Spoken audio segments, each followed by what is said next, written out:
In dit filmpje laten we je zien hoe je een notariële akte van je voorouder zoekt op de website Alle Friezen.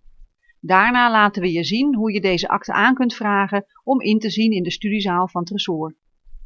Op de website Alle Friezen vind je gegevens uit notariële akten van Friese notarissen in de periode 1809-1925.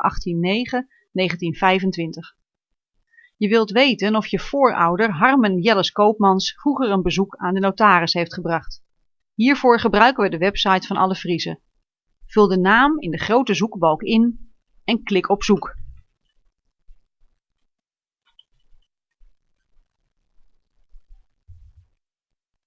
Een lijst met resultaten verschijnt op het scherm. Bij bronnen klik je nu op Notarieel archief. In dit geval blijft er 1 vermelding over. Harmen Jelles Koopmans uit Zum was koper van een huis in 1867. Het resultaat laat onder andere zien wie de koper en verkoper was, wat voor soort akte het betreft, de naam van de notaris en de datum. Ook de gegevens in de bronvermelding om een akte mee aan te vragen worden vermeld. Hierbij zijn archiefnummer, inventarisnummer en het aktenummer belangrijk.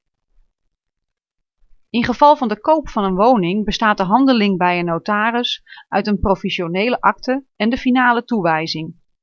Dat betekent dat er 2 akten werden gemaakt bij de notaris. In de bronvermelding zie je dat het aktenummer 00180 is. Maar onder het kopje bijzonderheden staat dat er een bijbehorende akte is, in dit geval nummer 00190. Je ziet nu dat Harmen Jelles Koopmans een woning heeft gekocht. Deze akte kun je in de studiezaal van Tresor bekijken. Hiervoor moet je de akte aanvragen. Het archiefstuk wordt uit het depot gehaald en klaargelegd bij de balie. Voor het aanvragen van een akte zijn het nummer van de toegang, in dit geval nummer 26, het inventarisnummer en het aktenummer belangrijk.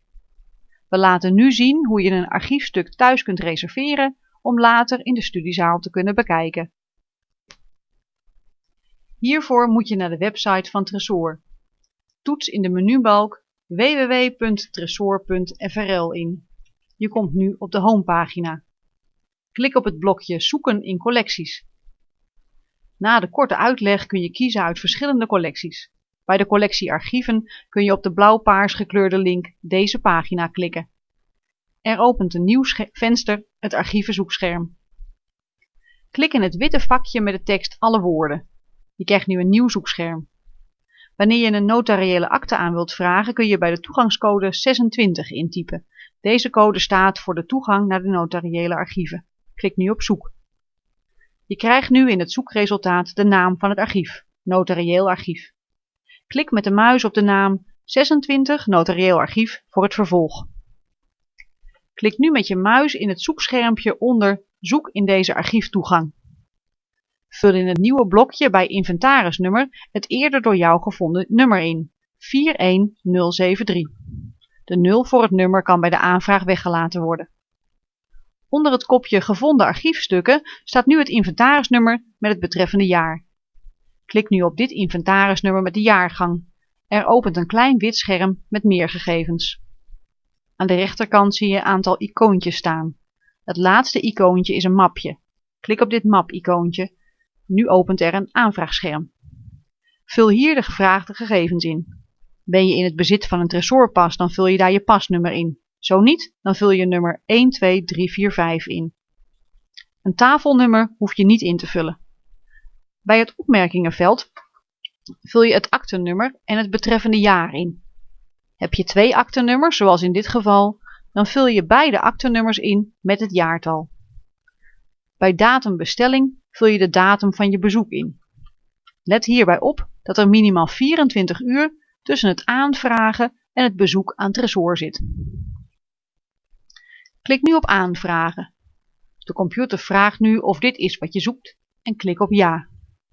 De computer heeft soms even laadtijd nodig en vraagt dan of je meer stukken aan wilt vragen. Je kunt vanuit huis maximaal 3 notariële akten reserveren. Vul hierbij steeds nieuwe inventarisnummers en aktennummers in.